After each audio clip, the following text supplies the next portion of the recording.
Tonight, the search continues for a Spartanburg County woman who may have information about the kidnapping of a little girl in Charleston.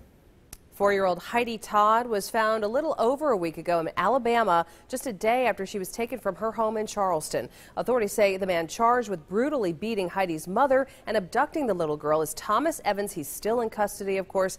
And now the authorities want to figure out, they want to find this woman. What has happened to Sharon Hayden of Boiling Springs? Investigators say Evans was in possession of a car registered to this Boiling Springs woman days before Heidi Todd was kidnapped.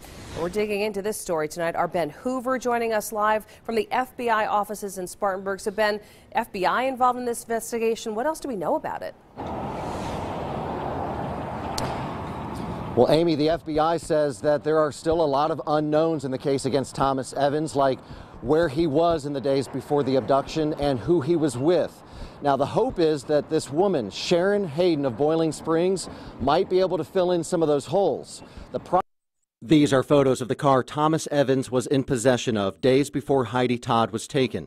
The photos show a hammer in the passenger seat with cigarette butts and other items. Investigators say the car was registered to Sharon Hayden of Boiling Springs. When authorities went by her home, she was not there. A neighbor on Cast-On Circle tells me she last saw Sharon Hayden on February 17th, 3 days after Thomas Evans was captured. According to the neighbor, Hayden was in a gold-colored Ford Taurus attempting to get into her former home. The neighbor called to alert the FBI, but Hayden was gone by the time agents got there. The neighbor says she saw Hayden and Evans together earlier this month, just days after his release from prison.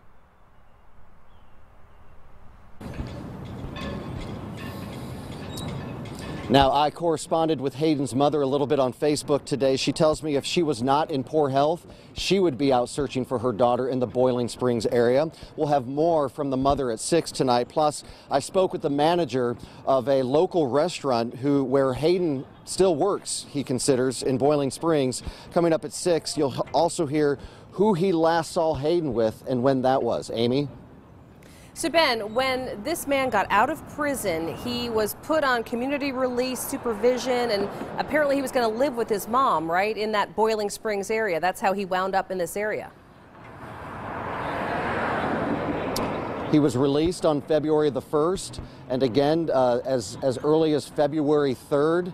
I can tell you this manager at this local Pizza Hut tells me that he saw Hayden, the woman, with Thomas Edmonds, and they were in there and they were eating pizza, they were dining, and also they claimed that they were engaged to be married. And we'll have more with that manager coming up tonight at 6. Amy? All right, and look forward to hearing more about what the mom had to say. Ben Hoover live tonight. Thank you.